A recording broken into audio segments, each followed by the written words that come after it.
Welcome back to the channel of Simran IAS. और आज हम एक बहुत डिफरेंट तरीके की वीडियो बनाएंगे। एज यू कैन सी मेरे साथ सतेंद्र सर और मुकेश है एंड दोनों जो है ऑप्शनल को लेके जो है आज हम कुछ डिस्कशन करेंगे। बहुत एक कैजुअल वीडियो बनाएंगे ताकि आप लोग अंडरस्टैंड कर पाओ कि हम लोगों को जो ऑप्शनल्स हैं वो कैसे डिसाइड करने चाहिए और क्या सब कुछ। सो यस, सबसे पहले तो सर यूपीएससी ऑप्शनल के बारे में स्टार्ट करते हैं। तो here it is, that is your with your Satendra sir, he is the face for your Punjabi literature and Mukesh he is having his maths optional. और इन्होंने आपका रिसेंटली आपका यूपीएससी के अंदर मेंस लिखा है with your maths as an optional. बहुत एक डिफरेंट सब्जेक्ट है क्योंकि हम जर्नली जो है ज्योग्राफी, एंथ्रो, सोशियोलॉजी ऐसी चीजें पढ़ते हैं, तो दोनों ही बड़े डिफरेंट सब्जेक्ट हैं। तो सर सबसे पहले तो हम लोग, क्योंकि हमें बड़ी कैजुअल सी वीडियो बनाएंगे, तो सबसे पहले तो मैं ये पूछना चाहती हूँ कि हम लोगों को यूपीएससी के लिए ऑप्शन कैसे चूज करना चाहिए। जी एग्जैक्टली मैडम, ये सबसे इम्पोर्टेंट क्वेश्चन है और सबसे जो है एक डिसाइडिंग फैक्टर होता है ये ना, कैसे चूज करना है। इसके लिए बेसिकली सबसे पहला पॉइंट तो ये देखना चाहिए हर एस्पिरेंट को कि वो किस सब्जेक्ट में कंफर्टेबल फील करता है। ठीक है, कौन से सब्जेक्ट के साथ वो लंबा चल सकता है, किस में उसको इंटरेस्ट है। अगर उसको इंटरेस्ट है लिटरेचर में और तो ही और she should go with the literature. अगर उसको इंटरेस्ट है फिजिक्स में तो वो फिजिक्स रखना चाहिए जिसमें इंटरेस्ट है। क्योंकि बेसिकली जो यूपीएससी की फिलॉसफी है ना, जो फिलॉसफी है सॉरी, वो भी यही है कि आप वही सब्जेक्ट रखो जिसमें आपको इंटरेस्ट है। सबसे पहली चीज तो ये है। दूसरा पॉइंट इसके साथ, अगर आपको ये चीज क्लियर होगी कि 1, 2, 3 कोई सब्जेक्ट्स हैं जिसमें आपको इंटरेस्ट आ रहा है, ठीक है। सपोज हम कहते हैं कि आपको ह्यूमैनिटीज के सब्जेक्ट्स हैं, लिटरेचर हो गया, सोशियोलॉजी हो गया और कोई एंथ्रो हो गया या पबैड हो गया।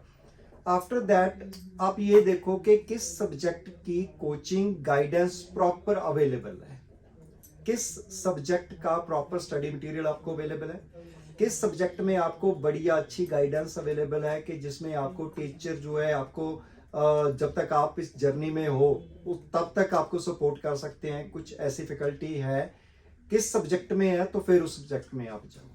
तो आपको मटेरियल में मुझे लगता है कि गाइडेंस के साथ, मेंटोर्स के साथ एक मटेरियल की भी गाइडेंस हम लोगों को बहुत बिल्कुल बिल्कुल मैडम, बिल्कुल ये भी जरूरी है। मुकेश, मुझे पता है आप बहुत इंट्रोवर्ट हो, तो इसीलिए अब मुझे सोचना कि हम लोग यहाँ पे वीडियो नहीं बना रहे हैं। बट टेल मी कि आपने जो ये ऑप्शनल है, मैथ्स ऑप्शनल, ही क्यों चूज किया जब आपके पास बहुत सारे ऑप्शंस थे। क्योंकि जनरली हम लोग सर यही बात करते हैं कि जीएस की बास्केट में से वो चीजें उठाओ ताकि आपको पढ़ना इजी हो जाए, क्योंकि शुरू से हम वही चीज पढ़ रहे हैं। हाँ जी, शायद सतेंद्र सर इसका उत्तर दे चुके हैं, फिर भी मैं कहना चाहूँगा कि मैम जिसका आप जो आपने पढ़ा होता है, ग्रेजुएशन में होता है, जैसे सब्जेक्ट होता है, मेडिकल हो, नॉन मेडिकल हो या आर्ट्स हो, जहाँ पे आपका इंटरेस्ट बनता है उसी सब्जेक्ट को आप चूज़ करो। चाहे आपने मतलब एमटेक किया है, बीटेक किया है, कुछ भी ऐसा मतलब मैथ या ऑप्शनल और या फिजिक्स के रिलेटेड कुछ ऐसा किया है तो आप उस सब्जेक्ट को चूज़ करो। और बड़ी बात होती है कि आपका इंटरेस्ट किस में ज़्यादा आ रहा है।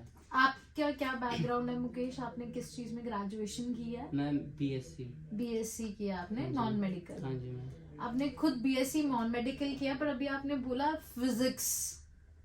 तो क्या फिजिक्स जिसने बीएससी रखी है या फिर बीएससी उनके ग्रेजुएशन में फिजिक्स रही है, तो वो भी मैथ्स ऑप्शन ऑप्ट कर जी सकता मैम, है? बिल्कुल रख सकता है अगर जिसका इंटरेस्ट हो फिजिक्स, मैथ या केमिस्ट्री में।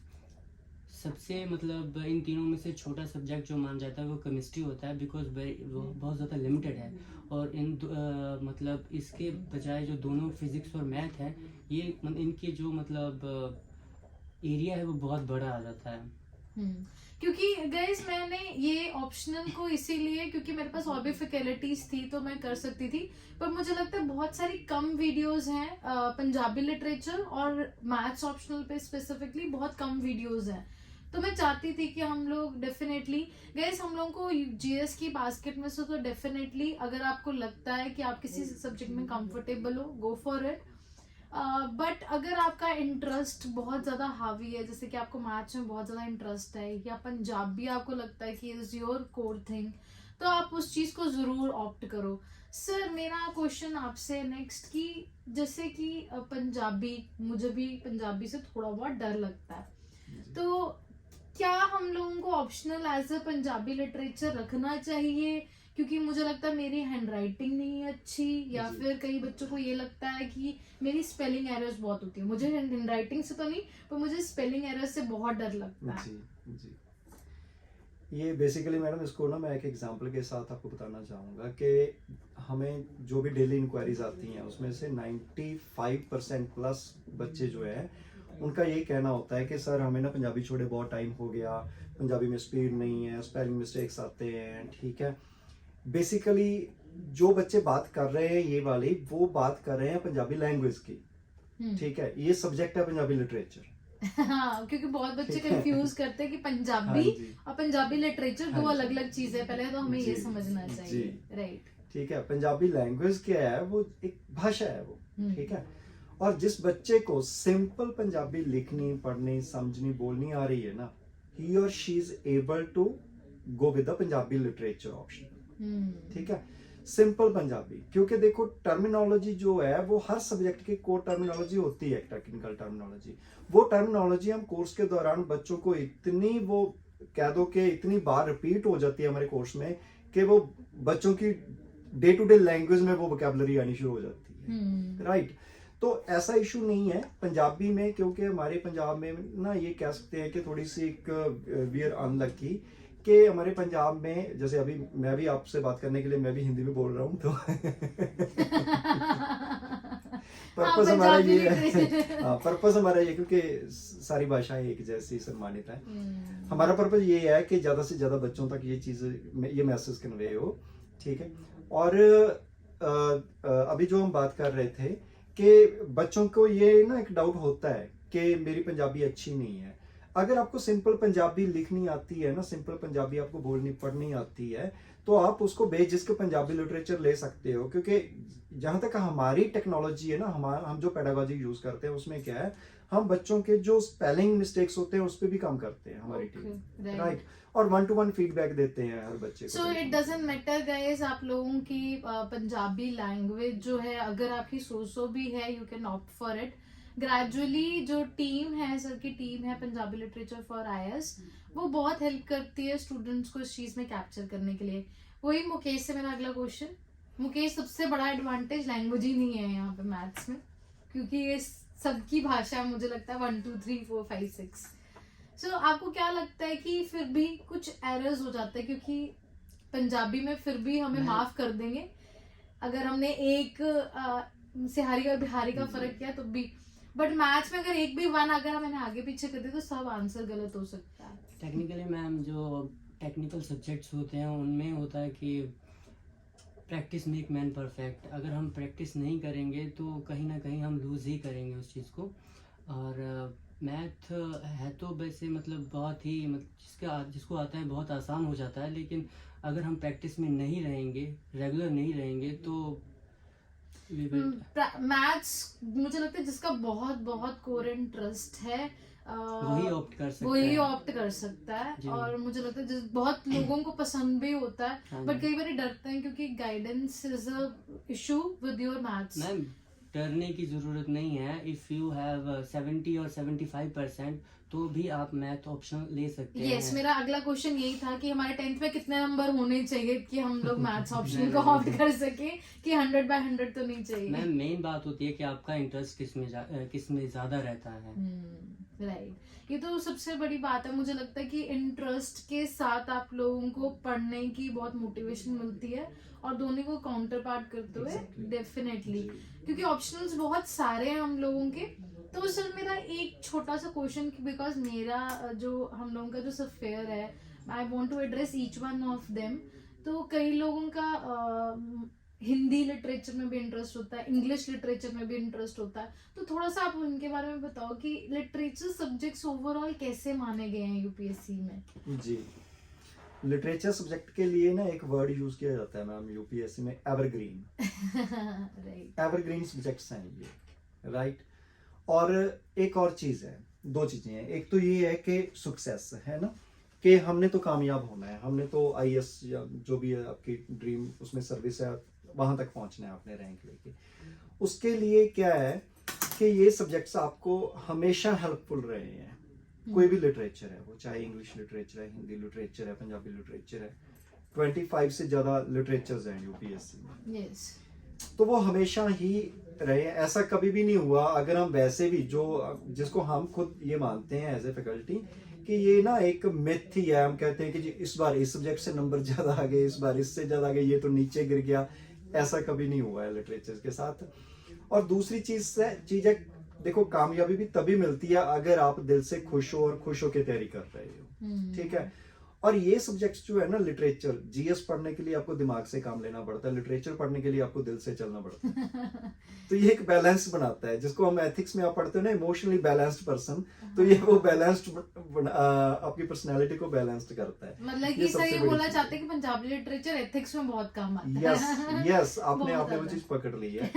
हाँ, जनरली ना ये भी एक मिथ ही है कि जी लिटरेचर जो है वो जीएस में कहीं काम नहीं आता, ज्योग्राफी लोगे, हिस्ट्री लोगे तो वो काम आएगी, ऐसा कुछ नहीं है। लिटरेचर जो है वो आपको एथिक्स में, वो आपको एसे में, और वो आपको इंटरव्यू में, और मैं तो सबसे बड़ी बात ये कहता हूँ कि ताउम्र आपको, सारी उम्र आपको सर्विस में काम देते हैं लिटरेचर। वही मुझे मुकेश आप बताओ कि एज एन जब हम लोग मैथ्स ऑप्शनल ऑप्ट करते तो आपको क्या लगता है कि क्या बेनिफिट होता है हम लोगों को जब हम लोग मैथ्स ऑप्शनल जो है ऑप्ट करते हैं?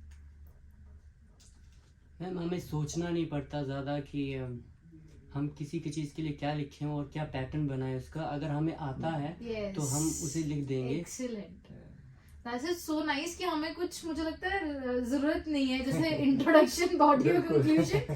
तो और सर ने एक बहुत अच्छी बात कही कि हार्ड वर्क करने की ज़्यादा ज़रूरत नहीं है। अगर आप खुशी से मेहनत करते हो ना मैम, तो वो बहुत प्रोडक्टिव होती है। Very nice Mukesh, very nice. तो आई रियली लाइक इट। और मुझे लगता है कि जैसे आपने अभी बोला था that is your practice makes a man perfect, तो कहीं ना कहीं आपको हार्डवर्क करने की आदत मुझे लगता है मैथ्स सिखा देती है। जी मैम डेफिनेटली। और उसी के साथ हमारा यूपीएससी चलता है गाइस। सो दिस इज और मैथ्स के बारे में ना मैं भी एक चीज कहनी चाहूंगा, क्योंकि बेसिकली मैं भी इंजीनियर हूँ। क्योंकि मैं भी इंजीनियर हूँ। तो मैथ्स में भी मेरा बहुत इंटरेस्ट रहा है। मैथ्स में ये चीज बिल्कुल सही है कि जब आप करने बैठ जाओ ना तो एक लय लग जाती है, बिरती लग जाती है मैथ्स में भी आपकी, अगर आपको इंटरेस्ट है। इंटरेस्ट है बात इंटरेस्ट की है, कोई भी सब्जेक्ट पकड़ लो आप, है ना। Definitely guys. किसी को म्यूजिक में भी नहीं इंटरेस्ट आता, किसी को फिजिक्स में इंटरेस्ट आ जाता है। That's so right, sir. That's so right. कि किसी को म्यूजिक में भी नहीं इंटरेस्ट आता और किसी को मैथ्स और फिजिक्स जैसे सब्जेक्ट्स में भी इंटरेस्ट आ जाता है। सो इट्स वेरी ह्यूमन, मतलब कि आप लोगों का बड़ा एक पर्सनल चॉइस है गाइस। जो कुछ चीजें हम लोग बताना चाहते हैं आप लोगों को, that is number 1, that is your interest, आपको किस सब्जेक्ट में है। प्लस गाइज आप लोगों को ये देखना है कि कोचिंग, गाइडेंस और मटेरियल क्या उसके लिए अवेलेबल है कि नहीं है। अच्छा, तीसरी जो चीज मुझे ऐसा लगता है कि आपको जरूर देखनी चाहिए, that is your scoring part guys, and your syllabus कितना है। बहुत ज्यादा वास्ट सिलेबस कई बार ये उठाने का हम लोगों का बहुत ज्यादा नुकसान हो जाता है। सो अगर आप ले देखते हो कि हाँ, अगर आपका बहुत ज्यादा इंटरेस्ट है तो कई बार हमें सिलेबस भी कम लगने लग पड़ता है, बट हमें हर एक चीज के बीच में, इन चारों चीजों के बीच में बैलेंस चाहिए, that is interest, your coaching mentor, your scoring and your syllabus part. बिल्कुल। सो मुझे ये लगता है कि हमारा ये कंक्लूड करते हैं। हम लोग नेक्स्ट वीडियो में मिलेंगे जिसके अंदर हम लोग सिलेबस डिस्कस करेंगे गाइस, पंजाबी लिटरेचर और आपके मैथ्स ऑप्शन का। Thank you so much guys, God bless you all.